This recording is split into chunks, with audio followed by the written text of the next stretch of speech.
Okay, good afternoon, everybody.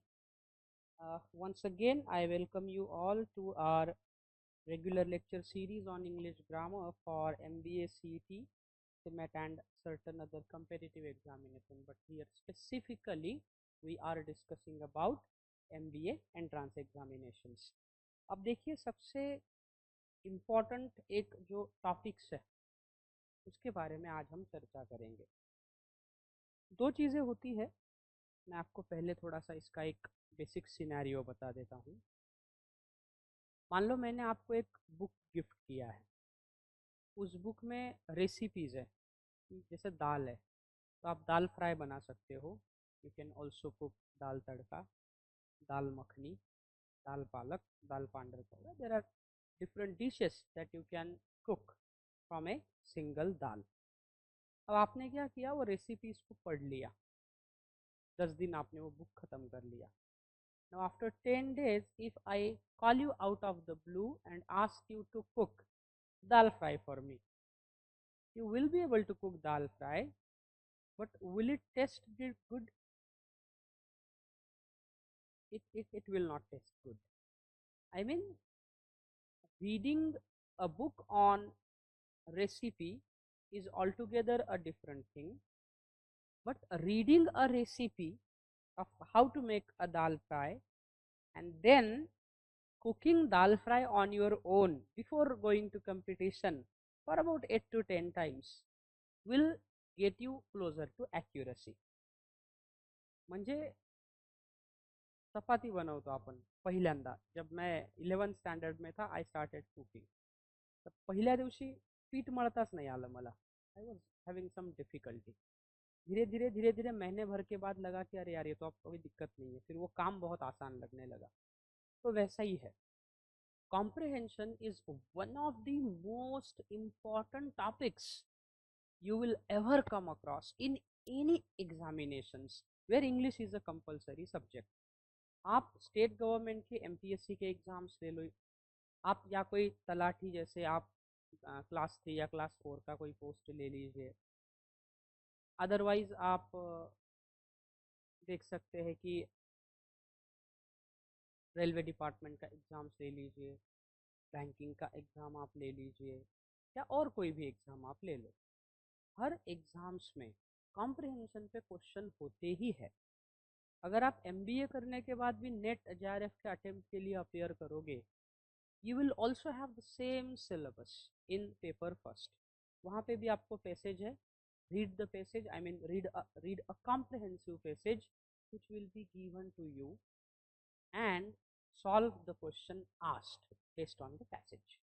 तो MBA के entrance exam की हम जब बात करते हैं, चाहे वो सीमैट हो, कैट हो या और कोई एग्जाम्स हो, तो उसमें कॉम्प्रिहेंशन पे बहुत ज़्यादा तवज्जो दी गया है.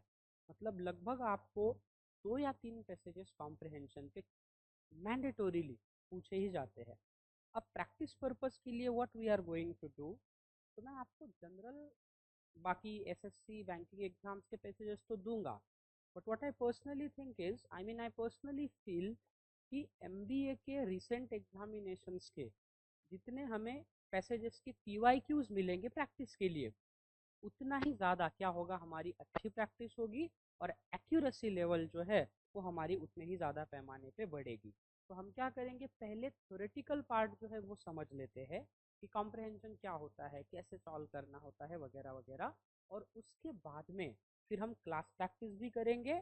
And to practice a few passages at home, I will give you a notes जिसमें एमबीए के लगभग पिछले 5 साल के जो पैसेजेस है उसका हम कंपाइलेशन करेंगे, and we will try solve each of these passages so that you can improve your accuracy in the examination.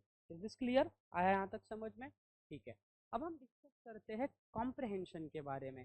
Guys, क्या ये comprehension, are we completely virgin to this topic? Okay, no, not at all. It is not a new topic to all of us.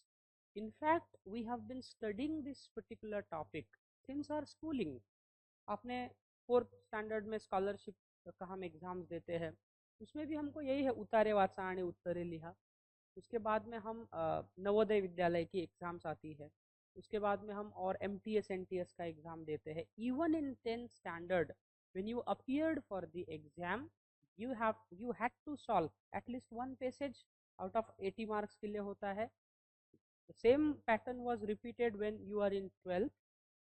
In fact, if you had English as one of the optional subjects in your degree, you also had to face the same passages in your examination.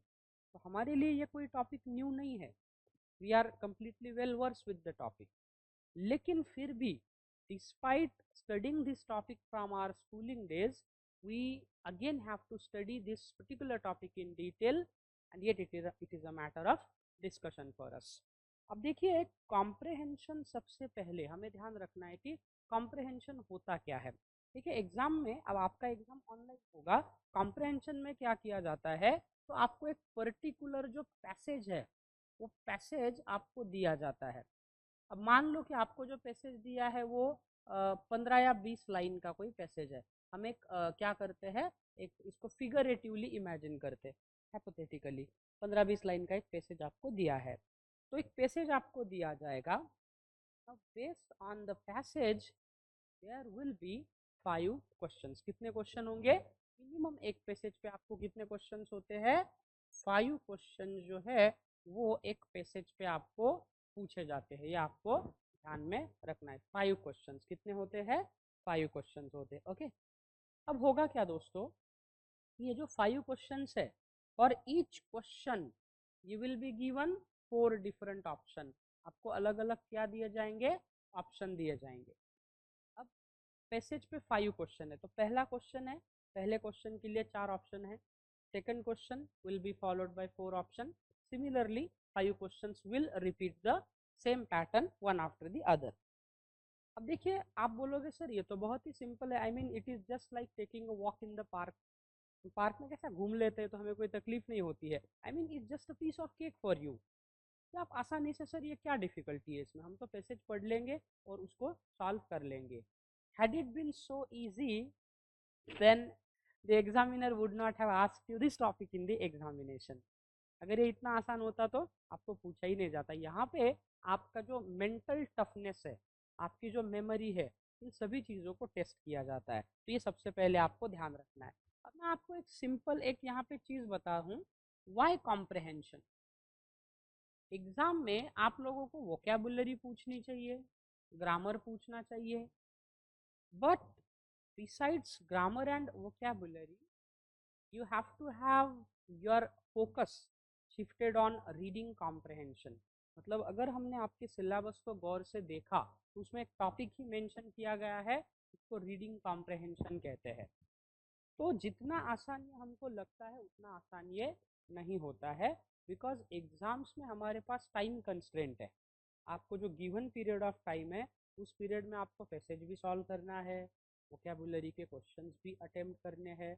Along with that you also have to solve the questions based on grammar. मतलब ज़्यादा से ज़्यादा score कर सकते हो.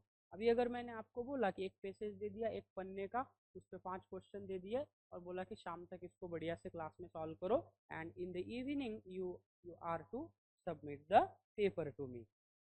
आप क्या करोगे? पहला प्रश्न पढ़ोगे, उसका उत्तर ढूंढोगे फिर पैसेज में, फिर और दूसरा क्वेश्चन पढ़ोगे, फिर और पैसेज पढ़ोगे, फिर और तीसरा क्वेश्चन पढ़ोगे और पैसेज ढूंढोगे. ऐसे क्या होता है, किया जाता है. मतलब हम जब छोटे थे, मतलब मुझे याद है स्कूल में, तो गाइड प्रकार बहुत कम था. तो क्वेश्चन के आंसर जो है ना वो किताबों में ही ढूंढने पड़ते थे. मतलब पुस्तकाच्या शेवटी जे प्रश्न येतात ना, रेडीमेड गाईडमध्ये प्रश्न घ्यायचे आणि वहीत लिहून काढायचे. दुसरी पद्धत काय, की प्रश्न जो तुम्हाला पुस्तकात दिलेला आहे त्याचं उत्तर कुठे शोधायचं, वाचायचं, पेन्सिलने पुस्तकात शोधायचं, त्याला ब्रॅकेट करायचं आणि ते लिहायचं. इससे क्या होता है पता है, इससे हमारे रिवीजन बार बार होता है, मल्टीपल रिवीजन होता है और एग्जैक्टली किताबों का कंटेंट हमारे ध्यान में आता है. इसीलिए पुराने ज़माने के, मतलब 1990 के पहले के जो लोग हैं ना, जो 70 और 80 के दशक में पढ़े हैं, वो लोग आज भी हमसे ज़्यादा टैलेंटेड है. उन्होंने उस समय हिस्ट्री पढ़ी है, आज भी उनको हमसे हिस्ट्री ज़्यादा पता है. उनका इंग्लिश आप देखिए, कोई व्यक्ति 70-75 साल का है अभी, ठीक है, उसको चौथी पढ़ा है, 5वीं पढ़ा है, 7वीं पढ़ा है, आप उससे इंग्लिश में बात करके देखिए, आपके छक्के छूट जाएंगे. इतने अच्छे सफाईदार अंग्रेजी में बात करते हैं. मेरी मम्मी के चाचा थे, नाना जी, उस समय 7वीं अब नहीं रहे, वो 7वीं पढ़े थे। तो जब भी मैं जाता था वो ही used to communicate with me in English. I mean whenever we chat we would communicate in English. और उनका एक्सेंट, उनकी क्लैरिटी, उनका ग्रामर ये मुझसे कहीं ज़्यादा था। मतलब at that time I was in graduation, लेकिन मैं जितना अच्छा बोलता था ना, he used to speak way more clear and better than me. तो उसका रीज़न क्या है? उस समय की पढ़ाई। So multiple revision matters a lot. वैसे ही कॉम्प्रहेंशन में है, बट हमारे पास टाइम कंस्ट्रेंट है। सर हमको 120 मिनट में पूरा पेपर सॉल्व करना है। केवल कॉम्प्रहेंशन तो है नहीं, उसमें और भी बहुत सारे टॉपिक है। तो एक ही पैसेज को आप क्वेश्चन को अटेम्प्ट करने के लिए you can't afford to waste your time reading that passage again and again just to solve each question at a time. आपको एक ही बार पैसेज पढ़ना है और पांचों क्वेश्चन को सॉल्व करके आगे निकलना है। इसीलिए पैसेज को या कॉम्प्रहेंशन को सॉल्व करते समय हमारे क्वेश्चंस गलत होने की आशंकाएं ज़्यादा है, वो बढ़ जाती है। ये आपको ध्यान रखना है। अब वाई कॉम्प्रहेंशन की जब हम बात करते हैं तो इसके पीछे पर्पस क्या है? Why topic of comprehension is included in your syllabus. हमेशा ध्यान रखना, कॉम्प्रहेंशन से क्या क्या चेक होता है दोस्तों? सबसे पहले आपकी रीडिंग एबिलिटी चेक होती है। क्या चेक होती है? रीडिंग एबिलिटी चेक होती है। क्या आप ठीक से किसी भी टेक्स्ट को या किसी भी पैसेज को रीड कर पाते हो या नहीं? मतलब बहुत बार कुछ लोग होते हैं, उनको आप कोई फॉर्म दे दीजिए भरने के लिए, तो वो फॉर्म वो पढ़ के भरना होता है ना, read the instructions and fill in the application form. तो बहुत बार वो फॉर्म गलत भरा जाता है। बाद में जब चेक करते हैं, अरे यार तुमने तो ईमेल आईडी लिखा ही नहीं, सिग्नेचर के जगह पे तुमने नाम ही लिख दिया। उसका उसका उसकी वजह क्या होती है? क्योंकि हमको खाली फॉर्म भरना है, बट एग्जैक्टली हर इंस्ट्रक्शंस को पढ़ना एंड देन रिक्वायर्ड इन्फॉर्मेशन भरना, ये बहुत बड़ा टास्क होता है। तो 90% स्टूडेंट ऐसे होते हैं उनकी रीडिंग हैबिट जो है वो सही तरीके से नहीं होती। I mean they read a lot, वो पढ़ाई तो अच्छे से करते हैं, इसीलिए बहुत बार 10-10 साल कंपेरेटिव एग्जाम्स की प्रेपरेशन करने के बाद भी हमें सक्सेस नहीं मिलता है। आप एक पुस्तक ज़रूर पढ़िए, 100-125 रुपये में मिल जाएगा, छोटा सा, आर्ट ऑफ वॉर। सुन जू, चाइना के है वो। आर्ट ऑफ वॉर, युद्धाची कला। अब हम जो पढ़ाई कर रहे हैं, it is nothing but a war. ये वॉर ही है, लड़ाई है ना। क्वेश्चन एक तरफ से आ रहे हैं, हम उसका आंसर दे रहे हैं। मतलब एकीकडून कोणीतरी तलवार मारतंय आणि ढालीने तुम्ही ते अडवताय। तो सुनजू कहते हैं कि there is no point in fighting the defeated battle again and again. हारी हुई लड़ाई को बार बार लड़ने में क्या ही हार्ज हो जाएगा ना। पिछले साल भी आप फेल हो गए, अब भी फेल हो गए, अगले साल भी फेल हो गए। इसका मतलब है कि कहीं ना कहीं आपको अपने स्ट्रैटेजी में बदलाव करना बहुत ज़रूरी है। You need to change your strategy, otherwise you would have got some better opportunities, या आपका बेटर परफॉर्मेंस होता। वैसे ही रीडिंग कॉम्प्रहेंशन की जब हम बात करते हैं, तो सबसे पहले एग्जामिनर का मकसद ये होता है, या जो कंसर्निंग एग्जामिनर बॉडी है, कि भाई ये जो स्टूडेंट है जिसका हम चयन करने वाले हैं, क्या इसकी रीडिंग एबिलिटी अच्छी है? मतलब टेक्स्ट को पढ़ना, पढ़ने के बाद में उस टेक्स्ट में जो मीनिंग दिया जाता है उसको समझना, और उस मीनिंग के हिसाब से क्वेश्चन को टैकल करना, it requires a lot amount of ability, और it requires an ability to understand the passage in detail, और वो भी कम समय में, स्टिपुलेटेड टाइम में ही आपको करना है। तो आपका रीडिंग एबिलिटी चेक करना, ये रीडिंग कॉम्प्रहेंशन पूछने के पीछे की क्या है?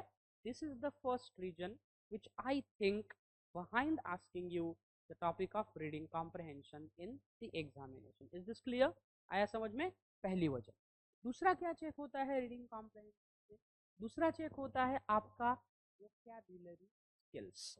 हमेशा ध्यान रखना कि कोई व्यक्ति है, अगर उसका वोकैबुलरी स्किल्स बहुत पुअर है, या उसको वोकैबुलरी उसका पुअर है, मतलब उसको सिनोनिम एंटोनिम्स पता नहीं है, शब्दों के अर्थ पता नहीं है, तो क्या गिवन पैसेज को आप समझ पाओगे? In my humble opinion, one may not be able to understand one's own passage in the examination if one does not have a good repertoire of vocabulary in the mind. अब आपने मुझे बोला कि sir Tamil पढ़ो, अब तमिल के शब्द ही मुझे पता नहीं है, मुझे तो सब जलेबी ही दिखाई देता है, ठीक है, तो क्या मैं वो उसका पढ़ के आपको मतलब समझा पाऊंगा? नहीं। इसका मतलब यह है कि रीडिंग कॉम्प्रहेंशन चेक करने के पीछे दूसरी अहम वजह, second most important reason, behind reading comprehension is to help you enhance your vocabulary skill and to check it while you are appearing in the exam. कि परीक्षा में जब आप जाओगे तो आपका vocabulary skill ठीक है या नाही, मतलब तुमचा शब्दसाठा किती आहे. कारण शब्दसाठाच जर नसेल तर दिलेलं टेक्स्ट तुम्हाला काही कळणारच नाही. अब जब टेक्स्टच तुम्हाला कळला नसेल तर विचारलेल्या प्रश्नांची तुम्ही उत्तरे देऊ शकता का? नाही. तर रीडिंग कॉम्प्रिहेन्शन चेक करण्याचा दुसरा उद्देश आहे तुमची वोकॅब्युलरी स्किल चेक करता पाहिजे. तीसरा रीजन क्या है, वो लोग आपका रीडिंग स्पीड भी चेक करना चाहते हैं, क्योंकि आपको बहुत कम समय में वो पैसेज जो है वो आपको पढ़ना है और पढ़े हुए पैसेज पे आंसर देना है, तो आपका रीडिंग स्पीड भी चेक करते हैं. क्योंकि आप स्लोली पढ़ोगे, if you read anything slowly you will probably understand it fully. But if you read something in a vague, I mean, if you just skim through the pages of the book, then you may not be able to catch the content which is mentioned in it.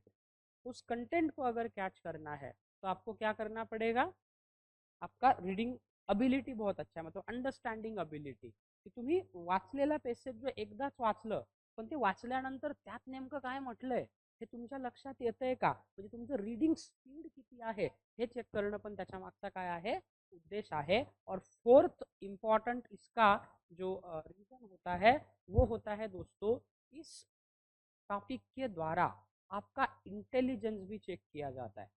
Your intelligence level is measured by the topic of reading comprehension. मतलब एक simple चीज आहे की एखादी अवघड गोष्ट वाचल्यानंतर ती गोष्ट समजून घेणं आणि त्या गोष्टीवरचं सोल्यूशन फाइंड आउट करणं, it requires a little amount of intelligence.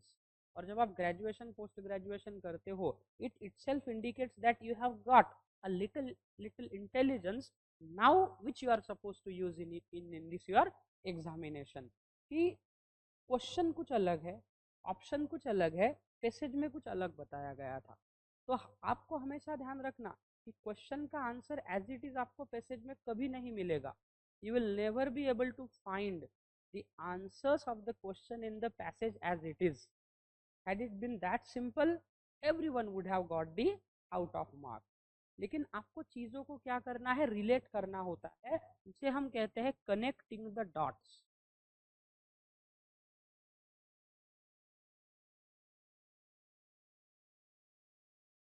तो हम कहते हैं connecting the dots. Connecting the dots का मतलब क्या होता है, what do you mean by connecting the dots? कि एक चीज को आप दूसरे चीज से डॉट कंट्रोल मतलब कनेक्ट करोगे. कि पैसेज में आपको पूछा गया है, now according to you what is the suitable title given to this passage. आपने पैसेज पढ़ा है कि भाई आपको क्या लगता है इसका क्या टाइटल होना चाहिए, फिर दे दी है आपको 4 ऑप्शन. अब आप उस टाइटल को तभी फाउंड आउट कर पाओगे या तभी आप एक परफेक्ट टाइटल उसको दे पाओगे only when you have completely understood the passage. until you understand the passage you may not be able to find a suitable title in your own view. और suitable title जो option में 4 है, चारों भी title आ सकते हैं, लेकिन correct title देना है. वो कब दे पाओगे, जब आप उसको अच्छे से समझ पाओगे. तो ये 5 चीजें जो है ये चेक की जाती है आपके रीडिंग कॉम्प्रिहेंशन के टॉपिक में. Is this clear? आया समझ में? ये बेसिक चीजें मैंने आपको बताई, ये समझना आपके लिए इम्पोर्टेंट है.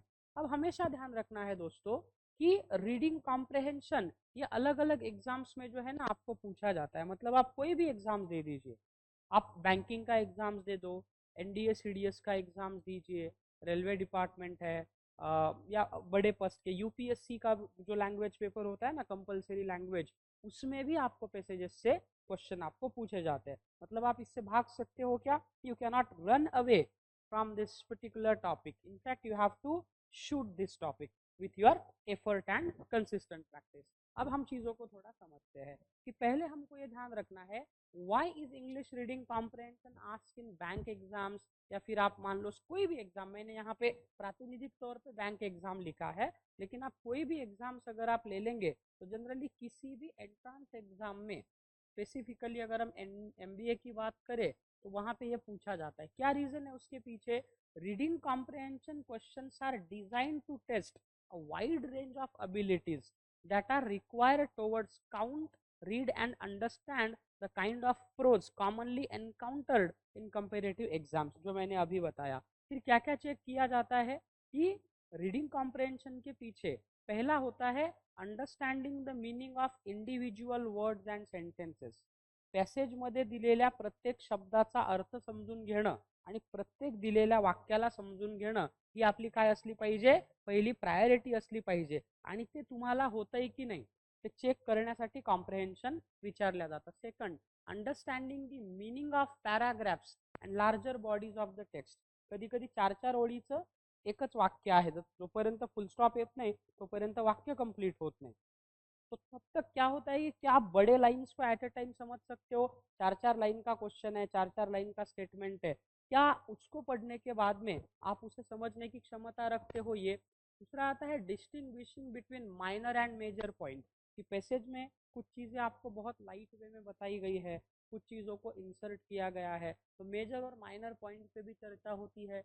फिर आता है समराइजिंग अ पैसेज, पूरा पैसेज पढ़ने के बाद उसकी समरी भी आपके ध्यान में आना चाहिए ना, एग्जैक्टली पैसेज में क्या दिया गया है, क्या इसमें लेखक को क्या कहना है। वो पैसेज हिस्ट्री पे बेस्ड हो सकता है, वो पैसेज लैंग्वेज पे हो सकता है, the passage can be based on any topic. Then drawing conclusions from the information provided, जो इन्फॉर्मेशन प्रोव्हाइड की गई है ना उससे आप क्या कंक्लूजन निकाल सकते हो।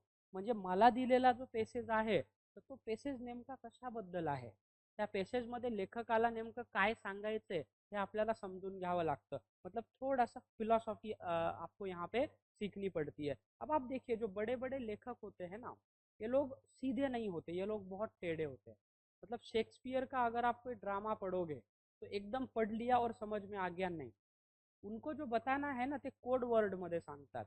एक एक विद्यार्थी म्हणून तुम्हाला ते समजून घ्यावं लागतं। ठीक आहे, एक हिंदी चित्रपट आहे, फार जुना आहे, राज कपूर का है वो,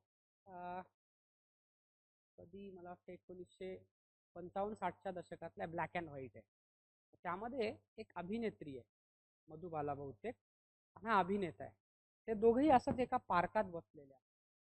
म्हणजे पहा मी तुम्हाला सांगतोय की कशा पद्धतीनं हे आपल्याला लागू होतं।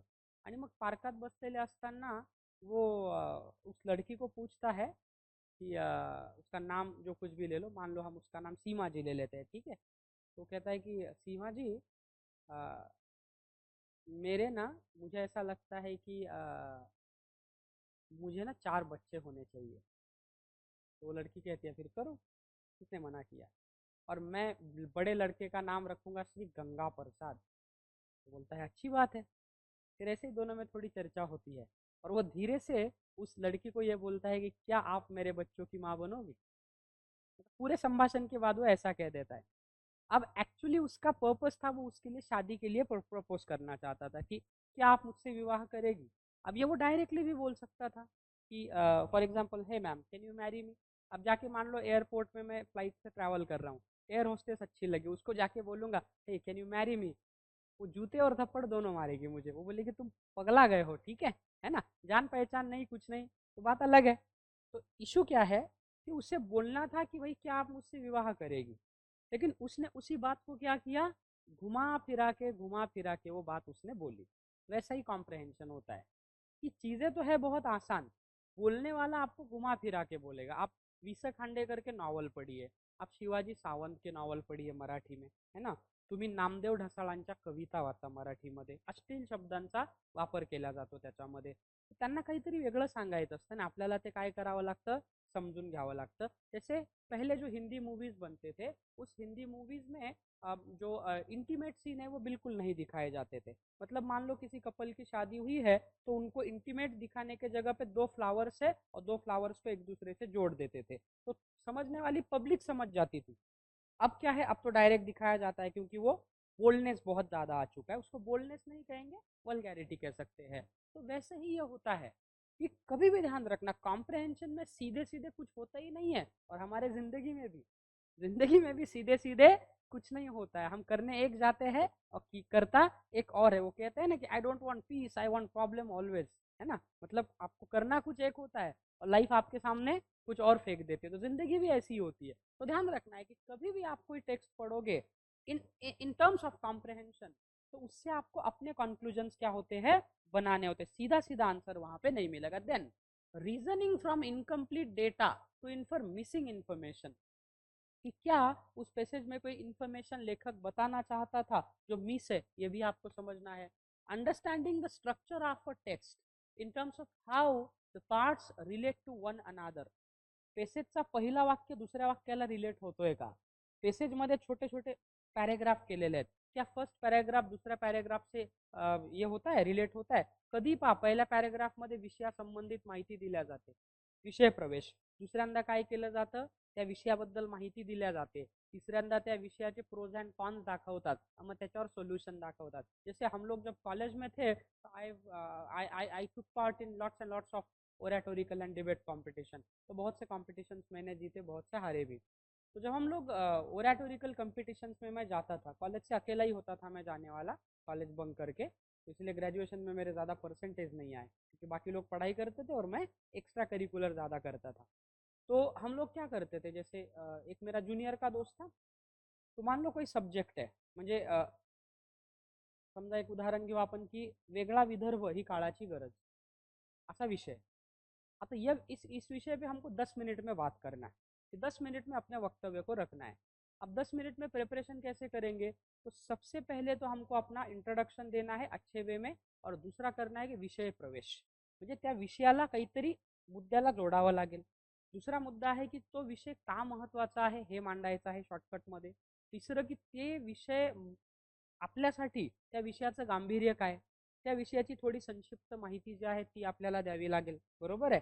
और फिर बाद में अब आपको विदर्भ अलग करना है, तो फिर उसके लिए क्या काय उपाय योजना काय करू शकता तुम्ही, त्याचे रिपरकेशन्स काय, म्हणजे प्रॉब्लेम सोबत शेवटी काय मांडायचं आहे, सोल्यूशन ही आपल्याला मांडायचं आहे। हम लोग नॉर्मली प्रॉब्लम पे चर्चा करेंगे, सोल्यूशन पे कभी चर्चा नहीं करेंगे। तो वैसे ही कॉम्प्रहेन्शन है, एक पेसेज दिलाय तुम्हाला समजा फॉर एक्झाम्पल डायबिटीजवर, पण डायबिटीज काय आहे, कसा आहे, कोणाला होतो कोणाला होत नाही, त्याच्यावर काय मेडिसिन आहे, वॅक्सिन का नाही, तर ते शेवटी त्याचं ऑप्शन पण दिल्या जातं की how do you keep your self away from diabetes, healthy lifestyle maintain करना है, फ्रूट्स ज़्यादा खाना है, अच्छी नींद लेनी है, वगैरह वगैरह।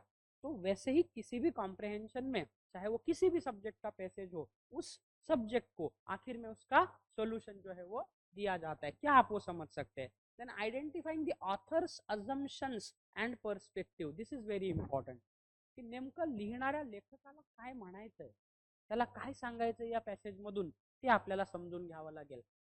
Analyzing a text and reaching conclusions about it, this is again the most important point. Identifying the strength and weakness of a position, या पॅसेज मध्ये काय चांगलं सांगितलेलं आहे, काय वाईट सांगितलेलं आहे हे कळलं पाहिजे। And then developing and considering alternative explanation, याच्यामध्ये अजून काय दिल्या जाऊ शकलं असतं, अजून याच्यामध्ये काय केल्या जाऊ शकलं असतं, हे सुद्धा आपल्याला काय करतात, पॅसेजेस मध्ये विचारतात। So these are some of the reasons for which we are being asked a particular reading comprehension in our examinations. Is this clear? Am I clear to you? Okay. Now second, tips to accurately solve English reading comprehension in less time. अब sir हमारे पास time बहुत कम है, इतने कम time में हमको क्या करना है, कॉम्प्रहेंशन के पैसेजेस को सॉल्व करना है। अब हम कैसे सॉल्व करेंगे, how do we solve this particular passage. इसको सॉल्व करने का एक तरीका है, या उसके क्या क्या टिप्स है, उन टिप्स को देखते हैं। पहला है assess the work you are about to do, skim the text first and look for important points। देखिएगा इस थोड़ा मैं उल्टा बताऊँ बाकी चीज़ों से, मतलब बहुत सारे बुक्स में कुछ अलग अलग मिलेगा। कभी भी ध्यान रखना, यूपीएससी के सीसैट के पेपर में भी पैसेजेस आते हैं, एमपीएससी का इस बार जो अटेम्प्ट होगा उसमें भी सीसैट में पैसेजेस आते हैं, ठीक है। तो पिछले अटेम्प्ट में मुझे मतलब पैसेज के बेसिस पे बहुत अच्छे मार्क्स आ जाते हैं, मतलब अगर मैं नॉर्मली भी सॉल्व करूँ तो वो सेंस तैयार हो गया। अब आपको एक रीज़न बताता हूँ कि अगर आप क्या करोगे, पैसेज को पढ़ोगे फिर बाद में क्वेश्चन को पढ़ोगे तो आपका कंफ्यूजन बहुत ज़्यादा हो जाएगा। मैं थोड़ा अलग टेक्निक बताऊंगा, जब आप प्रैक्टिस करोगे तो दोनों टेक्निक से करके देखिए। पहले आप कर सकते हो कि सर जो पैसेज दिया है उसको पढ़ लो, पैसेज पढ़ने के बाद जो क्वेश्चन है क्वेश्चन को पढ़ो, हर क्वेश्चन के आंसर को पढ़ो और उसको सॉल्व करो। ये हो गया एक टेक्निक, सीधा सीधा बोलते हैं हम उसे, सरल मार्गाने। दूसरा क्या एक वे हो सकता है by which we can accurately attempt each questions from that reading comprehension. I must tell you that. I want you to read the question first along with answer. पहले आपको क्या करना है, क्वेश्चन को पढ़ना है। पहला क्वेश्चन पढ़ लिया, what is the title that you can give to this passage, और नीचे उसके 4 ऑप्शंस है। रीड, पहले उसको पढ़ लो। Now skim through the question and options first. Secondly you have to read the passage. अब उस पैसेज को एंटायरली आपको पढ़ना है। पढ़ते समय क्या करना है दोस्तों, आपके पास पेन पेंसिल अगर होता है, प्रैक्टिस पर्पस के लिए बता रहा हूँ, बाकी वहाँ तो आपको कंप्यूटर होता है, लेकिन प्रैक्टिस के लिए भी। तो आपको जो क्वेश्चन में जो कीवर्ड दिखेंगे, और वो वर्ड जैसे ही आपको पैसेज में दिखेंगे, तुरंत आपको क्या करना है, अंडरलाइन करना है। क्या करना है, अंडरलाइन करना है। ये आपको ध्यान रखना है। मतलब आपने क्या देखा, क्वेश्चन देखा, कुछ कीवर्ड देखे, तुरंत उसको क्या कर दिया, अंडरलाइन कर दिया। तर तुम्ही प्रश्नातला keyword, the moment you see that word in the passage, I would like you to underline और हाईलाइट इट। चला अंडरलाइन किंवा हायलाइट करा। क्या होगा इससे, इससे एक होगा की प्रश्नामधला कीवर्ड जर तुम्ही पेसेज मध्ये हायलाइट केला, याचा अर्थ तुम्ही त्या क्वेश्चनच्या आन्सरच्या अगदी क्लोज गेलेला आहात। तर ही टेक्निक तुम्हाला while you practice a few passages on your own at your home, ये एक्टिविटी आपको करनी ही है in order to improve your reading ability. Isn't it? Aren't you getting my point? आ रहा है समझ में? ये चीज करना है। तो पहले क्वेश्चन और ऑप्शंस को पढ़ना है, and then I will suggest you to read the passage. आपको ध्यान रखना है, ठीक है। त्यानंतर तिसरं असं करायचं, आस्क क्वेश्चंस। कि जब भी आप गाइस कोई न्यूज़पेपर पढ़ते हो, मान लो न्यूज़पेपर में आपने एडिटोरियल पेज पढ़ा है, तो एडिटोरियल पेज पे जो इन्फॉर्मेशन आपने पढ़ी है, क्योंकि वो भी रीडिंग कॉम्प्रिहेंशन का एक प्रॅक्टिस है, तो अपने आप से ही सवाल पूछो की आता जो मी आर्टिकल न्यूजपेपरला वाचलेला आहे, त्या आर्टिकल मध्ये नेमकी काय माहिती दिलेली आहे, कशा संदर्भात माहिती दिलेली आहे, त्या थोड्या वेळाने त्याला आठवायचा प्रयत्न करा की मी हा आर्टिकल वाचला, याचे काय काय, याच्यात प्रॉस काय आहेत, कॉन्स काय आहेत, त्याच्यामध्ये नेमकी काय माहिती दिली आहे, हे स्वतः काय करायचं, तुम्हाला आठवायचा प्रयत्न करायचा आहे। This is very important for all of you. त्यानंतर काय करायचंय, फोकस अँड लर्न फास्टर। इथे तुम्हाला काय करायचंय, तुमचा जो फोकस आहे तो जास्त ठेवायचा है। आई मीन हमेशा ध्यान रखना, you need to read group of words. तुम्ही एक एक शब्द जर वाचत गेलात तर अर्थही कळणार नाही, पेसेजही वाचून संपणार नहीं, आणि एक पेसेज सॉल्व करण्यामध्ये काय होईल, सब टाइम आपका क्या हो जाएगा, ज़ाया हो जाएगा वहाँ पे। बिकॉज हमेशा ध्यान रखना, जो छोटे बच्चे होते हैं ना, children learn to read starting with joining syllabus. जैसे छोटे बच्चे एक एक शब्द बोलते हैं और लेटर वो क्या करते हैं, अलग अलग वाक्य जो है वो भी बोलने लगते हैं। तो ऐसे आपको क्या करना है, चीज़ों को ध्यान में रखना है। मतलब पहले आप प्रैक्टिस करोगे तो 2-2 3-3 वर्ड एट ए टाइम पढ़ो, फिर बाद में एक एक लाइन पूरा पढ़ोगे तो भी आपके समझ में आ जाएगा, ठीक है। सबसे इम्पोर्टेंट है, you need to use a pointer. कुछ ऐसे एग्जाम्स होते हैं जो पेपर बेस्ड होते हैं, जैसे एमपीएससी यूपीएससी का अटेम्प्ट मान लो। कुछ एग्जाम आजकल कंप्यूटर बेस्ड होते हैं। अब कंप्यूटर बेस्ड एग्जाम में you can neither highlight nor point it out, लेकिन प्रैक्टिस करते समय पॉइंटर यूज करो। क्या होता है, पॉइंटर यूज करने का एक फायदा है, आपके हाथ में पेन या पेंसिल है, तो पढ़ते समय जैसे आप ऐसे पढ़ते हो ना, रीड द फॉलोइंग पैसेजेस, तो इससे आपका कंसंट्रेशन बढ़ता है। आपने देखा होगा बहुत सारे स्टूडेंट को पढ़ते समय उनके हाथ में पेन या पेंसिल कुछ होता है, और जैसे जैसे पढ़ते हैं ना, ऐसे पेन ऐसे करते रहते हैं वो। इसके पीछे वजह क्या है, क्या रीजन है इसके पीछे, just to maintain your concentration. अपनी एकाग्रता को बनाए रखने के लिए ये एक्टिविटी जो है वो की जाती है, ये आपको ध्यान में रखना होता है यहाँ पे, ठीक है। तो ये करना है, और जैसा मैंने कहा, कीवर्ड्स को अंडरलाइन करने के लिए भी आप क्या कर सकते हो, पेन या पेंसिल का वहाँ पे यूज कर सकते हो। उसके बाद में क्या करना है दोस्तों, आपको you have to expand your vocabulary, क्योंकि सारा खेल, the game is all about vocabulary. Unless you understand a sentence, unless you understand a word, how will you be able to solve the questions? You will not be able to do so. तो इसीलिए आपका vocabulary skill जो है वो बहुत अच्छा होना ज़रूरी है। और ये कैसे अच्छा होगा, आप जो डेली न्यूज़पेपर पढ़ोगे, उसमें मान लो आपने एक आर्टिकल पढ़ा, 4-5 न्यू वर्ड्स आपको मिले हैं, jot down those new words in your notebook. एक छोटा सा नोटबुक बनाओ, वो न्यू वर्ड उसमें लिखो। बाद में आपके पास ये मोबाइल हुआ है, मोबाइल से आप क्या कर सकते हो, ऑनलाइन डिक्शनरी से उसके मीनिंग देखो। रोज के आप कम से कम 10, 15, 20 वर्ड जो है वो न्यू वर्ड सीखने में क्या हर्ज है। I mean if you are reading a magazine और a novel, the moment you come across a word which is unknown to you, forget everything, just jot it down in your notebook and look up its meaning in the dictionary. इससे आपका vocabulary improve होगा। Vocabulary ultimately आपका communication skill improve करने में भी help करेगा, return skill भी आपका इंप्रूव होगा, and it is also going to help you in your examination. Is this correct? आया समझ में? ये बहुत इंपॉर्टेंट होता है, because not knowing the meaning of a word can slow down your reading. The wider your vocabulary is, the less time you have to take to stop and look up the meanings of the unknown words. So आपको ध्यान रखना है कि आपको क्या करना है, vocabulary skill जो है आपका वो बढ़ाना आपके लिए बहुत इंपॉर्टेंट है। और घर पे जब आप लोग प्रैक्टिस करोगे, I would like you to set goals and track your progress, की सर मी हा पॅसेज घेतलेला आहे, 5 मिनिटामध्ये मला हा पॅसेज वाचायचा आहे आणि सोडवायचा है। तो प्रैक्टिस करते समय भी टाइम लगा के सॉल्व कीजिए, क्योंकि एग्जाम में आपके पास टाइम कंस्ट्रेंट है।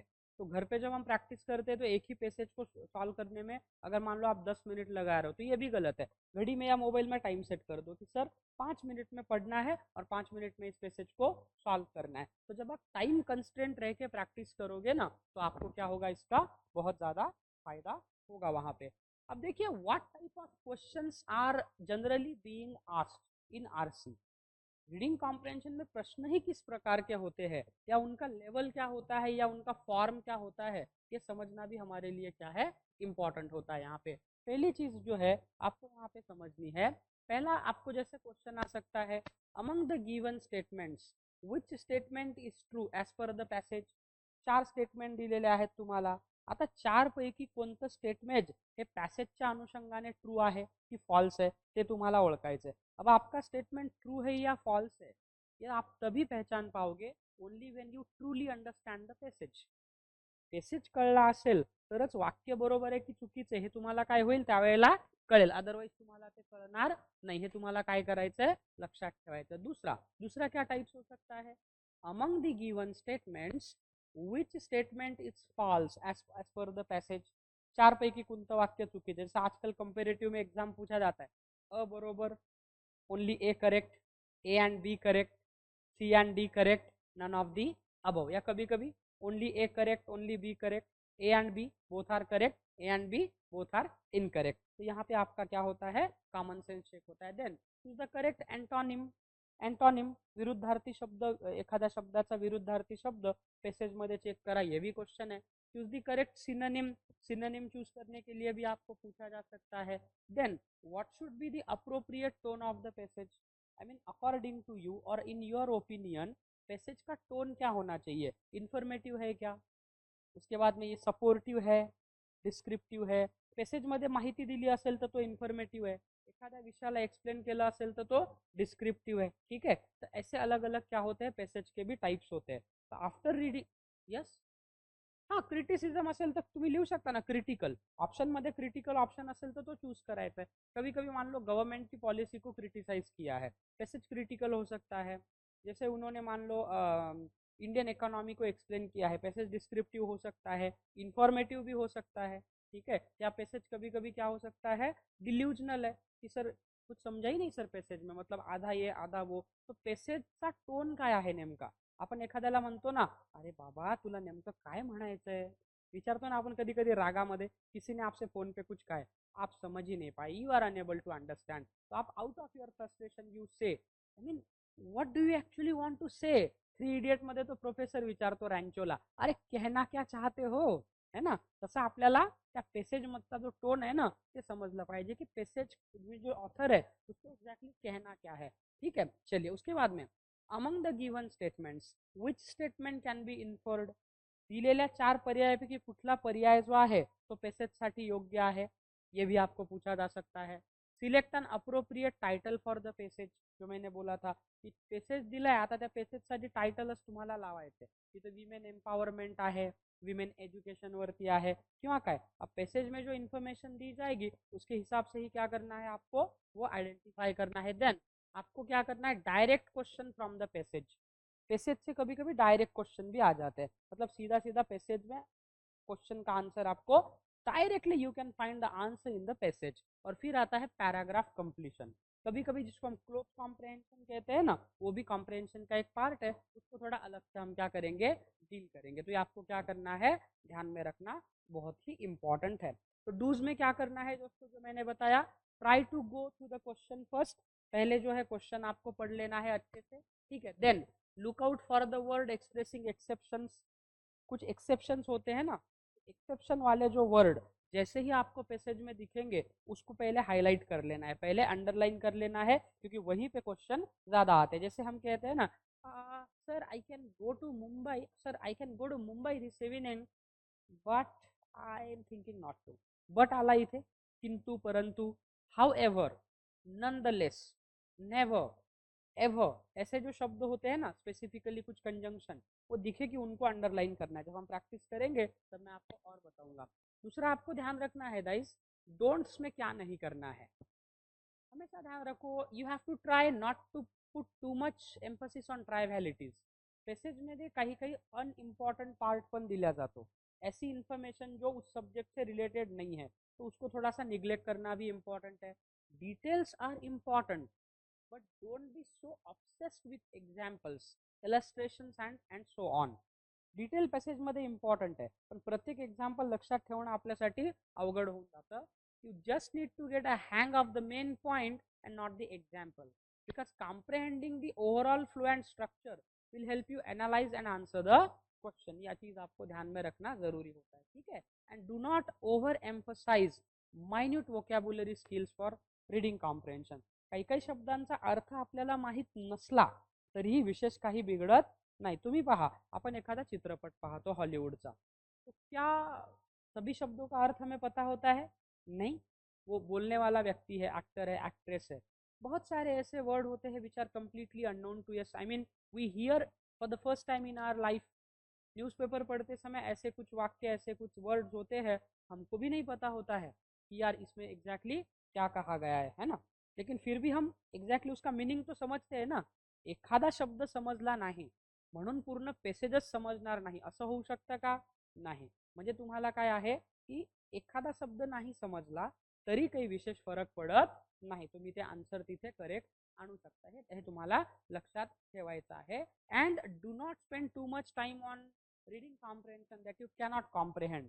आता पाच पैकी एखादा प्रश्न असा असतो की त्याचं उत्तर आपल्याला येत नहीं, त्या पैसेज मध्ये त्याचं उत्तर सापडत नहीं, और हर कॉम्प्रिहेंशन में एक या दो क्वेश्चन ऐसे होते हैं, या कभी कभार एक क्वेश्चन, 4 क्वेश्चन, पहले 1 और 2 बहुत सिंपल क्वेश्चन है, 3 और 4 थोड़ा सा ट्रिकी क्वेश्चन है, और 5th नंबर का क्वेश्चन ऐसे हो सकता है कि सर 2 बार मैंने पैसेज पढ़ा, I tried to comprehend the particular passage but I am unable to do so, लेकिन फिर भी मैं वो नहीं कर पाया या कॉम्प्रिहेंड नहीं हुआ आपको, तो उस क्वेश्चन को छोड़ देना ही क्या होता है, बेहतर होता है। हमेशा ध्यान रखना, जैसे रेत होती है, रेत रेत हाथ में ले लोगे तो धीरे धीरे वो आपके हाथ से छूट जाती है। वैसे ही है कि अगर आप एक ही क्वेश्चन को सॉल्व करने के चक्कर में बार बार पैसेज पढ़ोगे या उसको ही दिमाग में पकड़ के रहोगे, तो फिर अगले क्वेश्चन सॉल्व करने के लिए you will fall short of time. तो इसीलिए आपको ध्यान क्या रखना है दोस्तों, what do you need to understand, आपको ध्यान रखना है कि आपका क्या हो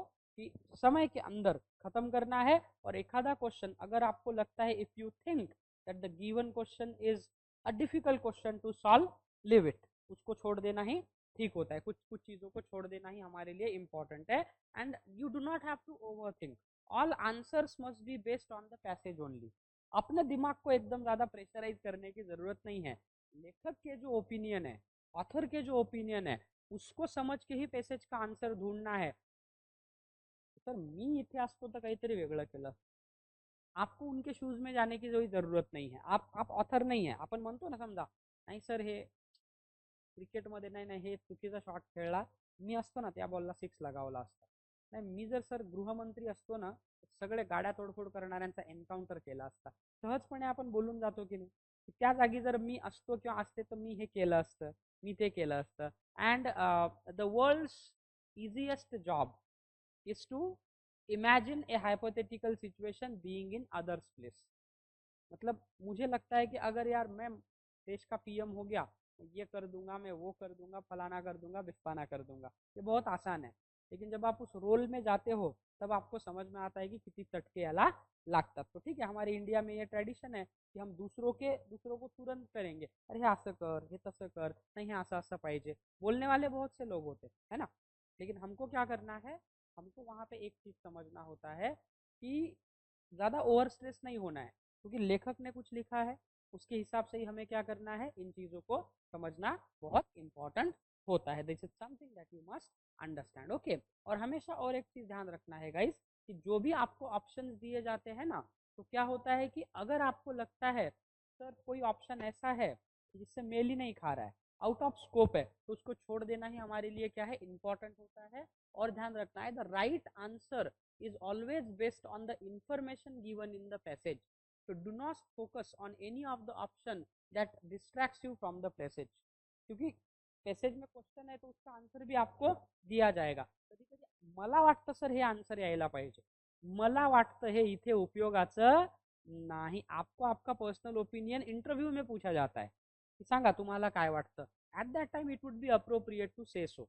लेकिन कॉम्प्रहेंशन में आप अपने ओपिनियन को डिस्क्राइब नहीं करोगे. हाँ, आपको अपना कॉमन सेन्स यूज करना है कनेक्शन के लिए, की पॉइंट को कनेक्ट करना, की त्यांनी लेखकाने पॅसेजमध्ये काय सांगितलं, प्रश्नात काय विचारल्या गेला आहे, या दोघांमध्ये इंटरकनेक्शन तुम्ही जोडू शकता. But you may not be able to express your own opinion while attempting a particular question. Is this clear? Basic एक लक्षात आलं का तुमच्या रिडिंग कॉम्प्रहेन्शन बद्दलचं? हे पाहिलं आपण, एक बेसिक पाहिलं आज. तुम्हाला फक्त याची तोंड ओळख. हाँ टॉपिक खूब इंपॉर्टेंट है, तो इसको हम लोग बहुत ज़्यादा तवज्जो देने वाले हैं. अब अगले लेक्चर में मैं आपको कॉम्प्रहेंशन की नोट्स दूंगा, एक एडवांस नोट कि कॉम्प्रहेंशन में सॉल्व कैसे करना है. जो अभी पढ़ाया उससे थोड़ा एडवांस, ये पहले आपको बेसिक पढ़ाया. और दूसरा, एक मेरे पास बैंकिंग स्टाफ सिलेक्शन कमीशन के बुक को मैंने स्कैन किया था अलॉन्ग विथ आंसर की, तो वो पैसेजेस आपको सेंड कर सकते हैं ताकि आप लोग प्रैक्टिस करो. और दूसरा कि MBA के पिछले 10 साल के 5 या 10 ईयर्स के बुक से जितने भी हमको क्या मिलेंगे, PYQs मिलेंगे, मतलब पैसेजेस मिलेंगे, उसको स्कैन करके या फिर उसको मैं PDF बना के आपको देता हूँ अलॉन्ग विथ आंसर की. तो रोज के कम से कम आपको 5-10 पैसेजेस ऐसे सॉल्व करने. मिनिमम आपको 100-150 पैसेजेस जो है ये अभी सॉल्व करना है, और एग्जाम के पहले भी आपको कुछ नए पैसेज सॉल्व करने हैं. आपको बुक्स मिले होंगे, वहाँ पे भी बहुत सारी चीज़ें, क्योंकि जितना ज़्यादा प्रैक्टिस आप करोगे उतना ज़्यादा एक्यूरेसी आपको बढ़ेगी. कॉम्प्रहेंशन के लिए कोई ऐसा रूल नहीं है, थंब रूल, कि सर ये रूल अप्लाई करो दो तो कॉम्प्रहेंशन क्लियर होगा. ये डिपेंड करता है आपके दिमाग पे, आपके रीडिंग एबिलिटी पे. इसीलिए आपको ध्यान रखना है, थोड़ा सा अपना रीडिंग पे काम करना है. न्यूज़पेपर पढ़ते हो आप, ये एक प्रकार का रीडिंग कॉम्प्रहेंशन है. नॉवल, एखादी कादंबरी आपण 2 वेळेला वाचतो का?